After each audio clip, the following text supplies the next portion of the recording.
Chapter 92, Psychological Expert. Mass hysteria? Sir Deweyville, who had met many psychiatrists recently, ruminated over the term Klein had said. Despite their curiosity, his butler, bodyguards, and servants didn't make a single sound since they had not been given permission by him. As for Sergeant Gate, he looked towards Klein doubtfully, as if he had never heard of that concept. Klein controlled his habit of tapping the armrest with his fingertips and calmly explained, "Humans can be fooled easily by their sensory organs. Mass hysteria is a kind of psychogenic illness that is a result of tense nerves and other factors amongst a group of individuals as they influence each other." The jargon he spewed out confused Sir Deweyville, Sergeant Gate, and the rest, causing them to subconsciously opt to believe him. Let me give a simple example of this. This was one of the cases that I previously dealt with. One man held a dinner banquet and invited 35 guests. Midway, he suddenly felt disgusted and puked. After that, he even had severe diarrhea. After a couple times, he began to believe that he had gotten food poisoning. He shared his speculation with the other guests on the way to the hospital. In the next 2 hours, there were more than 30 guests that had diarrhea amongst the 35 guests, with 26 of them experiencing nausea. They flooded the entire emergency room of the hospital. The doctors went through a detailed examination and performed cross-checks, and they concluded that the very first man didn't have food poisoning at all. Instead, it was a result of stomach inflammation caused by the change of weather and cold liquor. The most surprising fact was that none of the guests who went to the hospital had food poisoning. In fact, not a single one of them was sick. That is mass hysteria. Deweyville nodded slightly and marveled. I understand now. Humans do lie to themselves easily.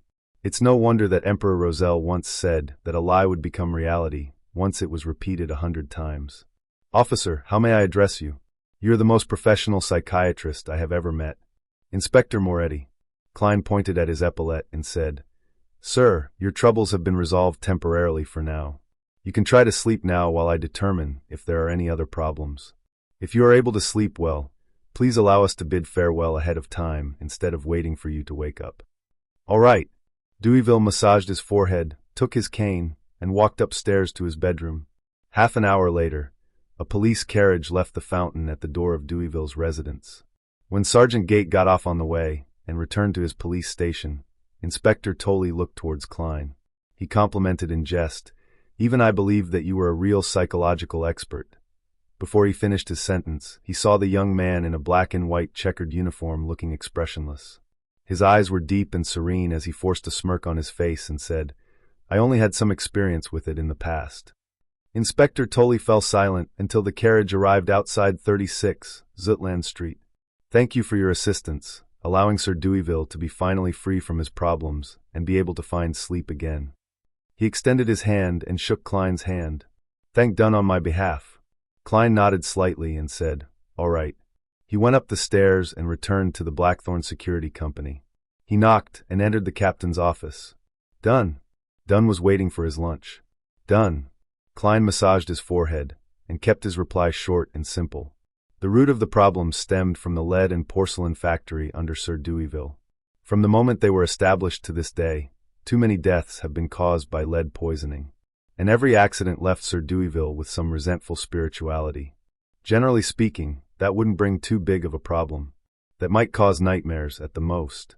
Dunn had experienced similar cases with his plethora of experience. Klein nodded slightly and said, Yes, that's usually the case. But, unfortunately, Sir Deweyville encountered a female worker who died of lead poisoning on the streets. She collapsed by the side of the street and happened to catch a glimpse of the Deweyville's family emblem. She also harbored intense indignation, worry, and desires. It was only when Sir Deweyville gave her parents, brother, and sister a compensation of £300 did her emotions dissipate. This is a societal problem. It isn't rare in the age of steam and machinery. Dunn took out his smoking pipe, smelled the tobacco, and sighed. Workers that make linen work in damp environments and are generally diagnosed with bronchitis and joint-related ailments. As for factories with serious powder and dust issues, even if the dust isn't poisonous, it can still accumulate into lung problems. Sigh. We don't have to talk about this. As the kingdom develops, I believe these problems will be resolved. Klein, let's find a restaurant tonight to celebrate you becoming an official member, all right? Klein thought for a moment before saying, How about tomorrow? Captain, I have used spirit vision for an extended period of time today, and also used dream divination to directly interact with those resentments. I'm feeling especially drained. I want to return home in the afternoon to get some rest. Would that be okay? Oh, then I'll head over to the divination club at about 4 or 5 in the afternoon to see how the club members are reacting to news of Honas Vincent's sudden death. No problem, that's only necessary. Dunn chuckled. Tomorrow night it is. Let's do it at Old Will's restaurant next door. I'll get Roseanne to make a reservation. Klein took off his police peak cap and stood up to salute him. Thank you, Captain. See you tomorrow. Dunn lifted his hand and said, Hold on. Did you mention that Sir Deweyville gave the female workers' parents a compensation of £300? Yes. Klein nodded and immediately understood the reason why the captain had mentioned it. You are worried that they will get into trouble because of their wealth. Dunn sighed. I've seen many similar situations in the past. Pass me their address. I'll ask Kenley to arrange for them to leave Tingen for another city, to start life anew. All right, Klein replied in a deep voice. With all of that done, he left Dunn's office and entered the break room diagonally opposite. He changed into his original suit and left the police uniform in his locker. Klein took the public carriage back to Daffodil Street in silence. He took off his coat and top hat. He then heated up the leftovers from last night and ate them with the last piece of wheat bread to fill his stomach. Then he went to the second floor, hung his clothes, and slumped into bed. When he woke up, the pocket watch showed that it was already 2:10 in the afternoon. The sun was hanging high up in the sky, and the sunlight shone through the clouds. Underneath the golden splendor, Klein stood next to his desk and looked out the oriel window. He watched the pedestrians in old ragged clothing as they entered or left Iron Cross Street. Phew! He let out a breath slowly, finally overcoming his low spirits. Every journey had to be taken one step at a time. Likewise, his sequence needed to be advanced one level at a time. Everything worked like that. He shook his head and sat down. He started concluding and reorganizing his encounter over the last week, so as to reinforce the important points in his mind to prevent himself from forgetting them. 5 minutes before 3 in the afternoon. Above a blurry, boundless, grayish-white, silent gray fog stood a lofty palace. An ancient mottled bronze table sat there quietly. On the seat of honor at the long table sat a man already engulfed by the thick gray fog. Klein leaned against the back of the chair and contemplated. He suddenly extended his hand and tapped on the crimson stars that represented justice and the hanged man. Backlund, Empress Borough. Audrey lifted her dress as she quickly walked towards her bedroom.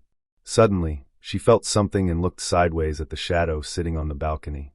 As expected, she saw her golden retriever, Susie, who was sitting there in silence, observing her as always. Audrey sighed and drew a crimson moon on her chest. She then got closer and looked down at her golden retriever from a commanding position. Susie, that's not right. This is peeping. A spectator has to observe in an open manner. The golden retriever lifted its head to look at its owner and shook its tail. After nagging her dog, Audrey didn't delay any further and continued walking towards her bedroom again. In the few seconds of opening and closing the door, she suddenly had a weird idea. I wonder if Mr. Fool would allow Susie to enter that mysterious space. Then, there would be 4 members in the tarot gathering, and all of them would be Beyonders. No way, Susie can't talk. If they were to let her express her opinion and share her thoughts, what would she do? Woof woof woof? Howl howl. Why am I mimicking a dog's bark here? Just imagining such a scene feels really strange. A mysterious and solemn gathering with the sudden barking of a dog. Mr. Fool would definitely kick us out of the tarot gathering directly. Audrey locked the door and sat by the side of her bed. She took out a piece of old yellowish-brown paper from underneath her pillow. She read it repeatedly and entered her spectator state. In a particular area of the Sonia Sea, an old sailboat which was in pursuit of the listener had already left the Rorstad archipelago. Seafarer Alger Wilson was worried that the wall clock's machinery would malfunction, so he entered the captain's cabin about half an hour earlier in case he had misjudged the time, which would cause his subordinates to see him getting pulled into the tarot gathering. In front of him was a glass of nearly transparent liquor. The rich aroma swirled strand after strand into his nostrils. Alger trembled once again when he thought of the impending gathering, the boundless fog that presented itself in front of him in the hotel's corridor, and the mysterious fool who sat in the middle of the gray fog. He lifted his glass and took a gulp, using the burning sensation in his throat to ease the emotions that had stirred within him. Very soon, he restored his calm. He was as calm and stoic as he always was.